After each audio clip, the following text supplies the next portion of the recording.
evening guys. Kain kami ng street foods nila Rachel, tsaka ni Pading Rene, magkakasama ko kami. Bali bumili kami ng kwek-kwek, hotdog, tsaka kikiam.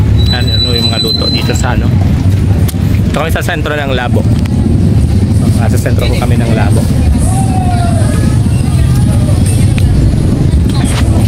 Ayan, kung makikita nyo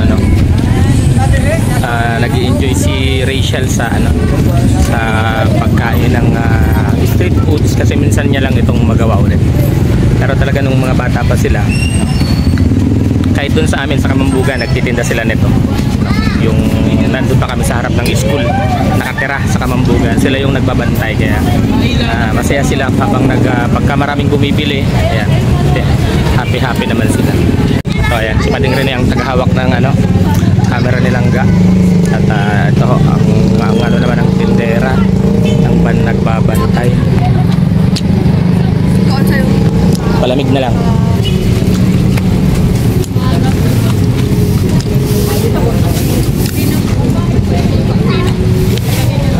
Ate, palamig. Isa lang. Ewan ko itong mga kasama ko kung gusto. Dalawa daw.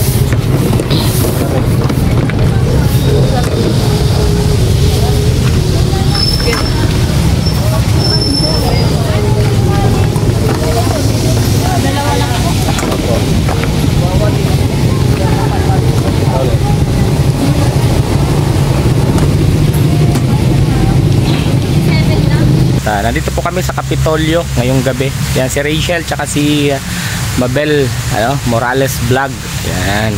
At gusto daw pong mag-unwind ni Rachel kahit konting minuto. So sinamahan ho namin dito. Ayan. At wala na masyadong tao dito sa Kapitolyo. So pagka walang tao talaga makikita mo na makikita mo yung ganda ng Kapitolyo namin dito sa Camarines Norte. May pa-fountain pa siya may pa-fountain pa. At nagbalot ho kami kanina nagbalot kami kanina. So bali nagko-content na rin si Rachel habang nag-unwind. At gusto niyang ma-relax yung kanyang isip after ng mga exam. Ayun yung magtita. Pakita natin yung magtita. Ayun. Abangan niyo ho yan sa kanyang YouTube channel. Pero syempre i-upload niya yan. Baka mamaya lang naka-upload na yan or bukas ng umaga. And tomorrow morning ho ay nasa Diet Medical Plaza ho kami at ipapagamot ho natin yung kanyang beneficiary. Papacheck up ho ulit hopefully ma-CT scan na siya. Ayan, naririnig ko tumatawa ang inyong Langga at masaya ho siya na nakakapag unwind. So sa atin ho siya nagpasama tsaka kay tita niya. Ayan, mas maganda ho yun nakakapag-relax din siya pagka may oras.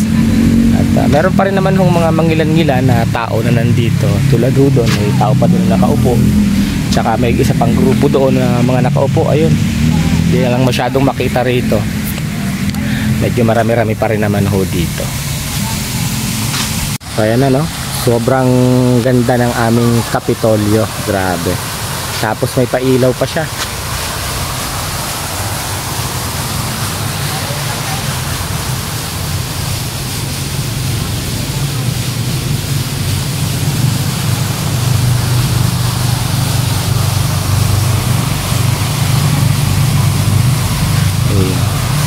Kasi ito may fountain laki na ng pinagbago, napaka colorful ng labas ng Kapitolyo ng Camarines Norte. And then inaayos po yung yung kabilang gusali.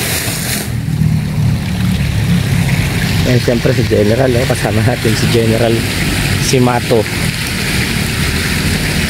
Ayan, may guard pa, si Kuya, yung si Manong.